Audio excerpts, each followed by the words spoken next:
Hi. So earlier today, I found myself at the No King's Day protests in the area in Colorado where I live. And I say I found myself there because I actually had no intentions of going there. But my 8-year old daughter had decided that she was going to go with or without me. And obviously, I couldn't let an 8-year old go by herself. And so I went along as well. And when I went, I learned a few things about myself. One, I have to be honest that since my daughter and I had the incident last week where the person had called us niggas, um, I have been up and down with my feelings about it. Obviously, it's not awesome. And if you have read some of my other things or follow me in some other places, you know I wrote a song about it, which was my way of taking the energy and transmuting it and turning it into something else. Um, And that's typically what I do. I grew up with being called that many times. I also grew up marching and going to some protests and things. And I've taken my kids to them in the past. But ever since Scredo 2.0, I, like many other Black people, said, you know what? I'm going to sit this one out because I know what it's like to educate or try to educate folks. And here we are finding ourselves like it's back in the 1960s or something like that. So it's discouraging to see. And I didn't want to put my children in position where, hi, Susan, I didn't want to put my children in a position um, where they were going to feel excessively vulnerable, especially what happened with my daughter and I last week. And so I was like, you know what? I'm not going to subject my kids to anything needlessly. And plus, I woke up from a nightmare related to one of my daughters. So I'm trying to keep my kids safe right now. But my kid wanted to go to the No Kings Day protest. And so as a father, I felt a little bit torn, but I didn't want to deny her that experience because she's seen herself in pictures at other protests. And she said, I just don't remember being there. I wasn't conscious, is how she says it. So she's like, now that I'm conscious, I want to go to this protest. So we went, and there was an element of it that I will have to say is some kind of healing balm, because I was frustrated last week with the racist incident that happened to my other daughter, and I've actually been pretty sad. Oh, that's good. I'm glad that it was fantastic, Susan. I was pretty sad a couple days ago. Actually, to be honest with you, I started crying when I was looking at a picture of my daughter, my oldest daughter, who was called the N word with me last week. Um, I saw a picture of her, and even though she's almost 18, I felt this fatherly feeling like she's still my baby, and that brought me to tears because I was just frustrated because I've raised my daughters to be strong and to be able to articulate themselves and be assertive when they need to and all of these things. And I know that I hoped I didn't have that misguided hope that some people had where they thought racism was over. That's silly. I didn't think that, but I did think that we might have come to a place where people were um, striving to be more present in how they engage with people across differences. But when the person yelled N word to us last week, I was like, yeah, you know what? A lot of people are going backwards, bro. And I don't want that for my kids, but I can't stop it. Right. And so my father protective energy kicked in, and I have been trying to figure out how to manage that energy because right now I haven't been thrilled. But when we went to the protest, because I used to be a pastor for 6.5 years locally, I saw a lot of people from the church that I used to serve at this protest, and they're all white people, you know, and because I served the church with everybody's white. So when I saw them out there, it actually brought something up for me that was kind of a healing thing because when I resigned from the church, it was after George Floyd and all the George Floyd Black Lives Matter protests. And I was basically exhausted from being an, like one of the only Black people in the church. The ratio was a little too much for me to bear. And while people were catching themselves up with education about racism and all these things, I just couldn't handle that pressure at that time. It was a little too much for me. and other things that were seemingly too pressured.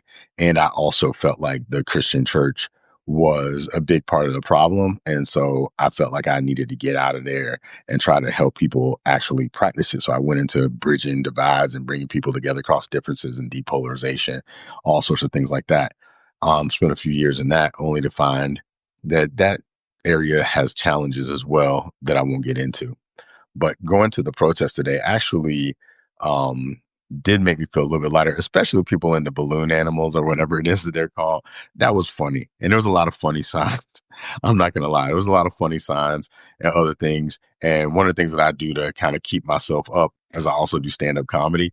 And so my brain started working with that. But also, it's just um, for a long time, I felt because I came from the religious and political right and then swung all the way over to the religious and political left, I've seen a lot of both sides. And uh, it feels like a lot of what is happening in America and across the world is white people versus other white people. And then the rest of us get stuck in the middle somehow, and we sometimes carry the brunt of that tension.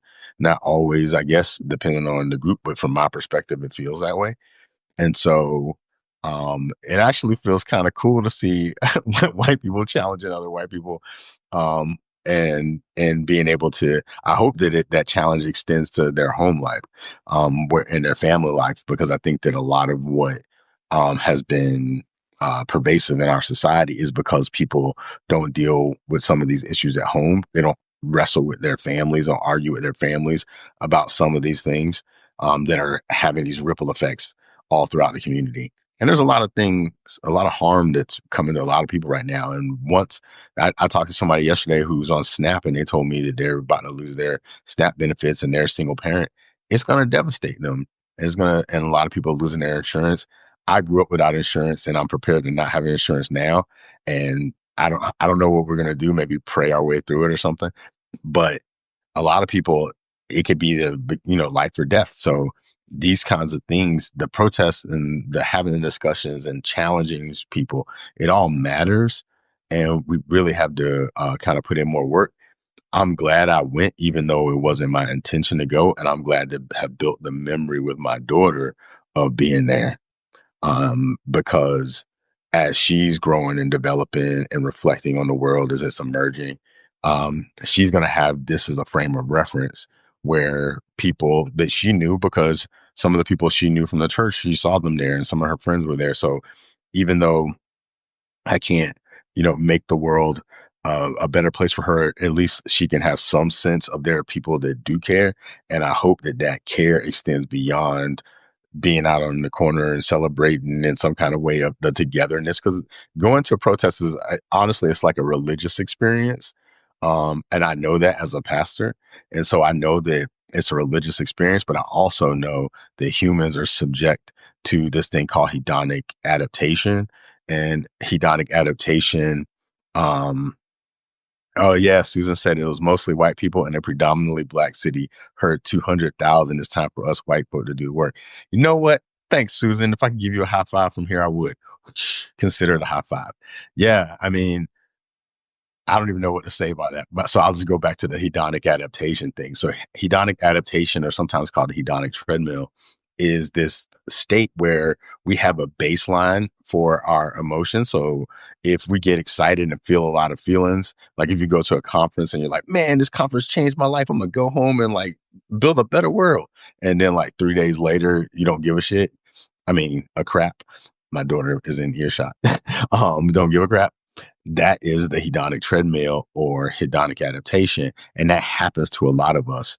And the only way to extend yourself beyond the limits of your hedonic adaptation is to put yourself in a little bit more of an extreme situation where there's definitely some physiological challenges that come with making that shift, so that you build a new baseline. Another thing that you could kind of use as a frame of reference is this Oh, hi, Malik. Thanks for joining. So I was just talking about the hedonic treadmill and the emotional baseline that folks have. That sometimes when we have these religious type of experiences of like going to protests and things like that, and we feel like we're going to change the world, and we feel all great, and then a few days it wears off. That's where I'm at. And then there's this other thing that is called can't think of the term of it right now, but basically whenever there's a thesis of how a person or a system functions, there's always this antithesis. And when the antithesis and the thesis run into each other, that creates uh, a kind of a synthesis after there's a crisis first, and then there's the synthesis. That's actually called the dialectical process. So dialectical process, that's what it was. The dialectical process is when there's the thesis and the antithesis encounter each other. It causes a crisis, and out of that crisis emerges a new synthesis that has the more strength, and it's, I would say, the best of both worlds. And it becomes a new baseline or the new kind of thesis that, system operates at. And then the process kind of continues to repeat itself. And the same thing happens in individuals. So we have to have these kinds of encounters in order to grow and to expand beyond our hedonic adaptation. And a lot of us don't do that. We get the feelings, and then once those feelings drop off, we just kind of go back to business as usual. And that's something that I've experienced many times where I've been around people and they'll be like, "I'm so excited," and then a couple of days later they don't have it. And it's kind of like in breed disappointment. And then what happens with a lot of folks is if they don't live into the promises that they make of themselves, they start feeling lesser and shamed unconsciously, and it makes them do less and less work. And so a way of getting around that is to do really incremental, smaller steps of change. So when you feel that huge thing of I'm going to change the world, you got to break it down into incremental steps and be like, what's the first thing I'm going to do? What's the first step I can take? But a smaller step that you can build on. Because if you don't do that, then we're just going to fall right back into the baseline. And that's really how, at least from my perspective, how we found ourselves, in 2025 functioning like we're about 3 years past 1963. It's really sad, but it is to be expected if we don't do the work in a conscious and intentional way that actually puts us through a level of stress that then raises our baseline. And so, my invitation to folks that I engage with is to be mindful of these things, to be able to say, okay, I'm feeling these feelings. I know that the next step is I'm going to hit my baseline and I'm going to fall backwards. And so if you're already prepared for that and you kind of set yourself up for what you're going to do when you hit that point, and you get like a partner or some person that holds you to that higher standard until that higher standard becomes your new normal, if we don't do that, we'll end up feeling not so great afterwards. And many of us, I don't know if any of you who are listening right now know that experience, but most humans do know that experience. And so we have to figure out how to move ourselves beyond that baseline. And I've put myself through a lot of things to move myself beyond those baselines. And I know how difficult it is. A lot of times it does end up causing physiological changes when we make these baseline like expansions. Kind of like if you go to the gym, it's gonna hurt if your muscles are growing. That's just gonna happen. You're gonna lose your breath, and your heart rate's gonna accelerate if you're pushing yourself. But then as you continue to do those things, you build your capacity. And that's what this is about. It's about building capacity. So I hope that I'm assuming that for most of the people who went to No King's Day, it's just going to be that celebratory experience and to get that little bit of emotional kind of bulimia where they get some of the feelings out of themselves. But for some of you, I think I'm hoping you, Susan, so I know you were from here. I could know that you were at the one in DC. I hope that you and other people that you may be connected to who participated do try to create some kind of accountability process, some kind of marker for growth, some way of managing and holding that tension, and some mindfulness that says, hey, I know this may come down, but we're going to keep this going. Because until we get to a place where we're able to do that, we're just gonna, it's gonna, like, next to know, it'll be 2050, and you're like, man, 2050 is just like 2025, and 2025 was just like 1965. We don't want that crap, you know? So if there's any way I could be of service in, describing some exercise or something like that, I can write about it. If people ask me or reach out to me, but there's some things you can do. I mean, some things are very simple. Like, one of the things I'll do is, if I get an idea in my head and I find myself not wanting to move for an idea, I'll push myself and make myself do 25 push-ups. Like, that doesn't seem like anything.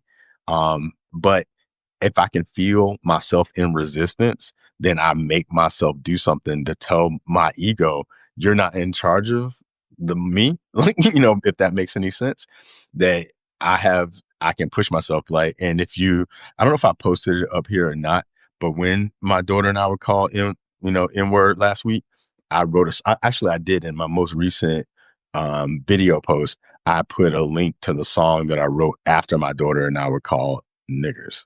And I did that because I needed to transform that energy. I needed to transmute it and not let myself just be in anger about somebody verbally kind of abusing my family. So I was able to convert that into a song to express my anger. And the song's called Now I'm Going to Get Angry, but I wrote it in a happy sound for different artistic reasons. But I did that to push myself because I felt like doing it. Then I was like, yeah, no, I'm not going to do it. And then I pushed myself and made myself do it, because what happens is I created a sense of accountability within myself for creating the song and putting it out there. And so now that I've done that, I am forced to, like, if I kept it to myself, I could have hidden anything that was going on inside of myself. But because I put it out there, I'm accountable for what I put out there. So it holds myself to a higher standard. And there's this practice I have that I call from rage to responsibility. It's something I developed a bunch of years ago when I was like really angry. And I told myself, okay, this rage I feel is an energy. That energy has been gifted to me. I have responsibility for all the energy that's gifted to me and what I do with that energy. And so I created a practice of converting rage. And I tried to pass that on to my, yeah, I mean, it's true. I feel like no one should have to go through that. And I mean, I'm gonna say something in this video that I was writing about on my post I'm working on right now. But I got to a point, and some people who've ever listened to me before, they know, when I was a kid, I got to a point where I was like, there's no way I'm making it to an adult. Given all the things I experienced prior to becoming an adult, I didn't expect to live to be an adult. And so I had to contextualize my life and in a way that I could live from the maximum responsibility, because I was also carrying this Republican thing that I was raised with about lifting yourself by your bootstraps, that I was given to me from my family on my mom's side. So I was carrying that tension. And so since I was like trying to make the most of that energy, I basically told myself the biggest goal I could have is to not have my grandmother lie at my funeral. So I tried to be the best person I could be so that when I got killed, she wouldn't have to lie at my funeral. That was my only goal in life until I was 18. And I was like, what? I'm still alive. I better do something. But up to that point, that was my goal in life.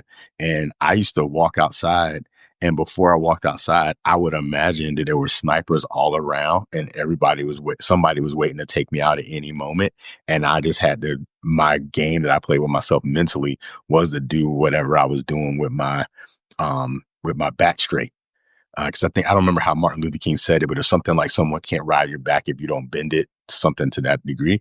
And so I told myself, I'm just going to keep my head up, keep my back straight. And when they kill me, I will do it with an honorable death.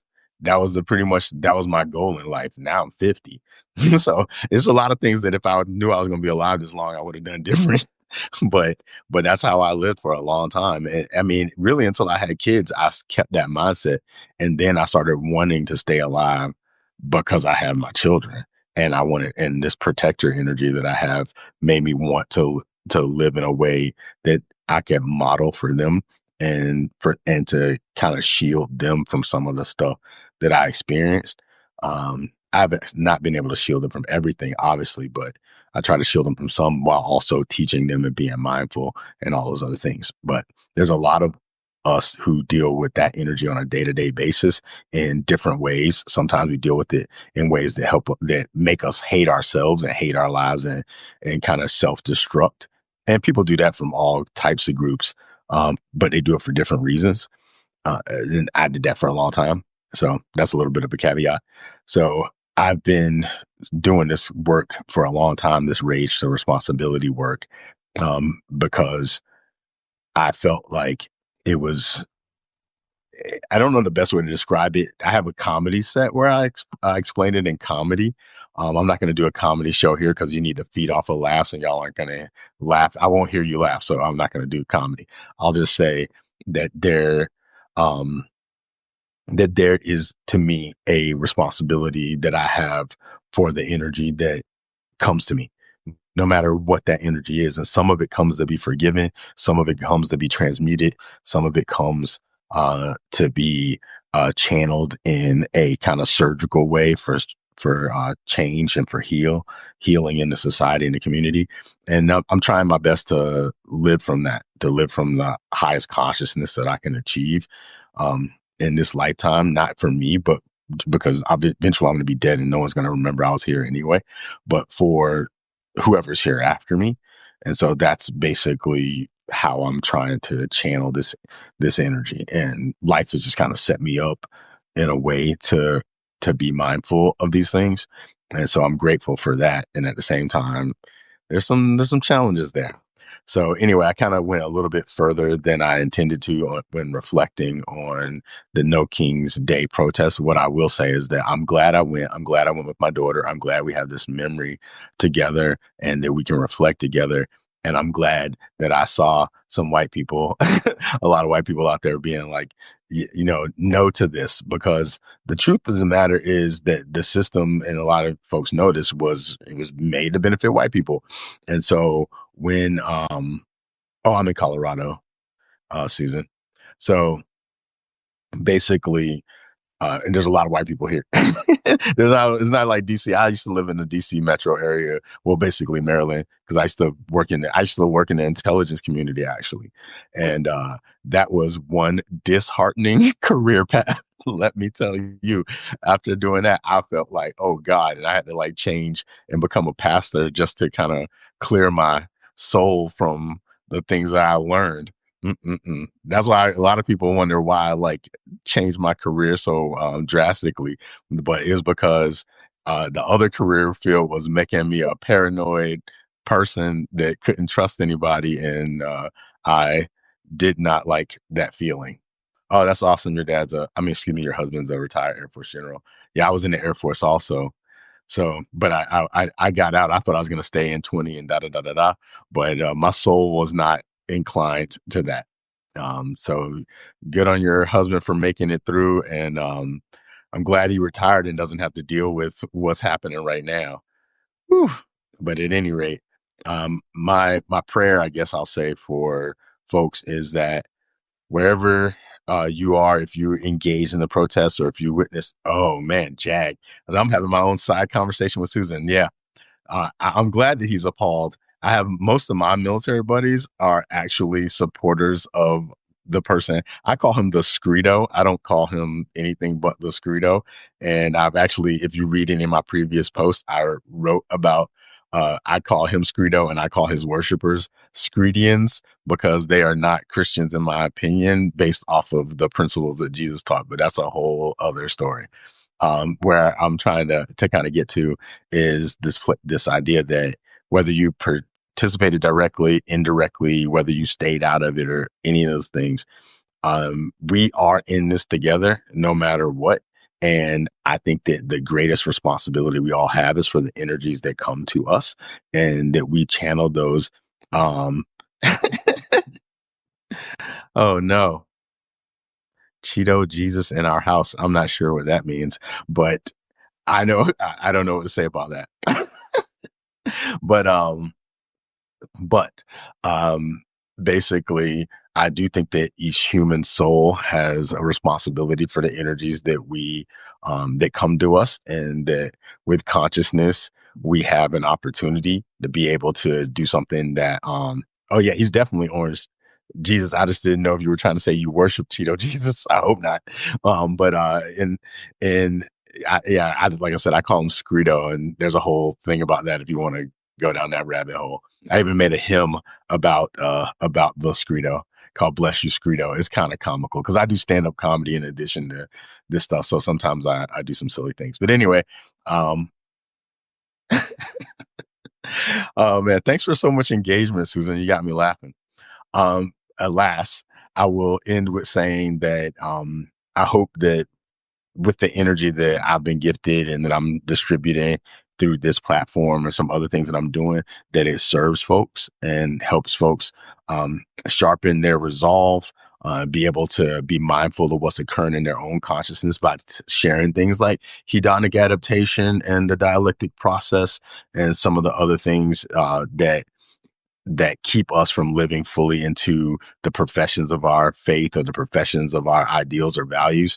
Because once people get to a place, once we take, I think the new frontier is going to be inner responsibility and congruence, people being aligned with their essence and being able to practice what they preach. I think that is the new frontier or the new evolution, the new journey, is that it will become hopefully normalized that when people say one thing and do another thing, that they know that that's something they should be ashamed of, and that they take steps to remedy that and understand, yeah, there's some kind of inherent hypocrisy in all systems because there's things that kind of keep us from living into our fullest ideals temporarily, but none of us should camp out there and make it the way that we choose to live. So my final invitation is stay in touch, follow, subscribe, share. And if you have recommendations of things you think I should talk about, please let me know. I love writing, and my career path lost its funding because it was in participatory democracy and bridging divides. And the current administration is not about that. And so I'm trying to still do the work the best I can with the resources that I do have. So thank you for whatever support you can offer, whether you're a paid or unpaid subscriber. It doesn't matter to me. You got to do what's real for you. But I appreciate your support. I appreciate you listening and sharing. And until next time.